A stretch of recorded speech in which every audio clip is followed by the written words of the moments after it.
wash. Ayan, pakita mo na, boss. Ayan. World's first natural masculine wash, of course, with negative ions. Okay po ba yun? Yes. Next, ano laman niya? Again, 100% no harmful chemicals formulated by dermatologists, no irritating chemicals like SLS, SLES, foams with natural coconut-based surfactant, yung nagpapabula, natural pa. Coconut base. Ayan, ang amoy niya, cool water fragrance. Di ba pamili kayo sa cool water, yung Davidoff? Sosyal. Di ba? Hindi lang amoy sa katawan, hanggang dun amoy din. Diba? Again, cool water fragrance. Okay, hindi lang yung amoy yung malamig, pati yung pakiramdam malamig din. Okay guys, 3 linggo ko na ginagamit. Kahit mainit ang panahon, malamig sa baba. Hindi ako nagbibiro. Next. Ayan, ano yung mga ingredients yung magaganda? May Acapulco extract. Again, this Acapulco is sourced from the Philippines. Marami ulit tayong magsasakang natutulungan because of this.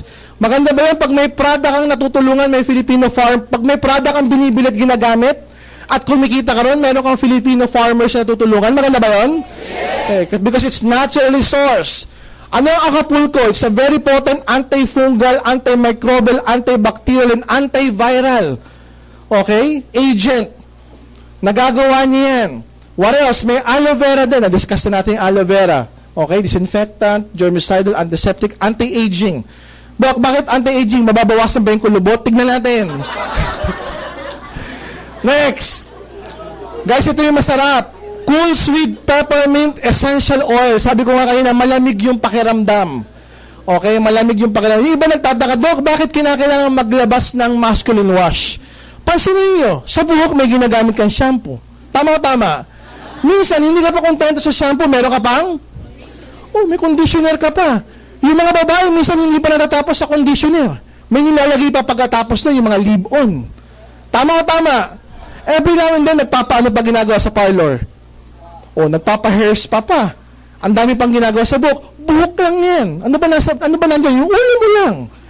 Okay, sa katawan, iba pa yung facial wash. Iba pa yung body bar. Tapos pagdating doon, kahit ano na lang pwede.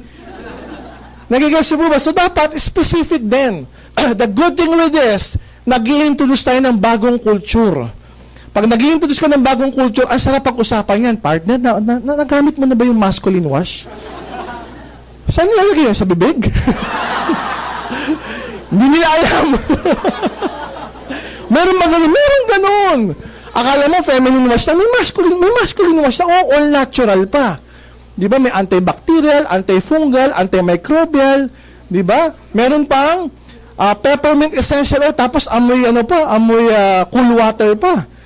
Maganda yan, meron pang negative ions. Okay po ba yun? Yes. So again, nababasa yung negative ions, na-activate yung anion, so meron siyang ganyang mga effects, nakakatulong.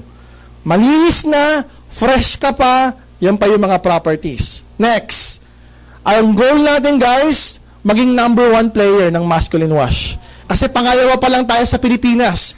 Yung nauna,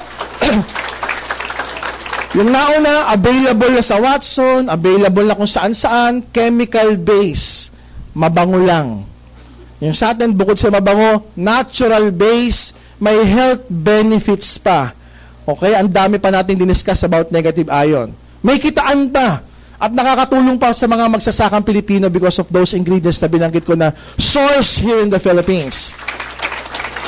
Goal natin maging #1 player, which is to sell how much, boss? Yan, 500 million a year. Kaya ba to? Yes. Isipin niyo yung mga dinagdag natin kanina, no? 800 million, 400 million, 500 million. Guys, actually, excited ako sa Pilipinas niyan eh. Pero mas excited ako sa Nigeria. Tanong niyo kung bakit? Sa Nigeria, hindi uso feminine wash. Hindi ako nagbibiro. Yung medyo mayayaman lang doon ang nakakaalam nun. So, nung narinig nila to, question mark sa utak nila, what is that? Hindi nila alam. Tuwang-tuwa sila sa ganun kasi pag ikaw mag-i-introduce ka ng bagong culture sa kanila, natitikman ng lahat, sasakyan ng lahat, ang gandang business niyan. Alam niyo ba, 5 years ago, sa buong Africa, walang umiinom ng kape.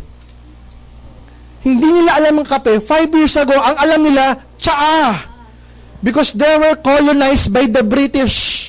Ang mga Briton hindi nagkakape, tsaka yan, English tea. So yun yung ginagamit nila pag umaga, tea. 5 years ago, may pumasok na company, nag-introduce ng kape, healthy pa. Ayun, bilyon ng benta. Tayo yung pangalawang company pumasok doon, inaagaw natin yung benta sa kanila. Totoo! Bakit? Kasi 5 years ago, yung pumasok sa Africa, isang mushroom lang laman. Isang mushroom lang. Tayo pumasok, 12 kagad, taob na sila. Bilyon yung benta nila, yung bilyong benta nila, lumilipat na ngayon sa atin. Guys, by the way,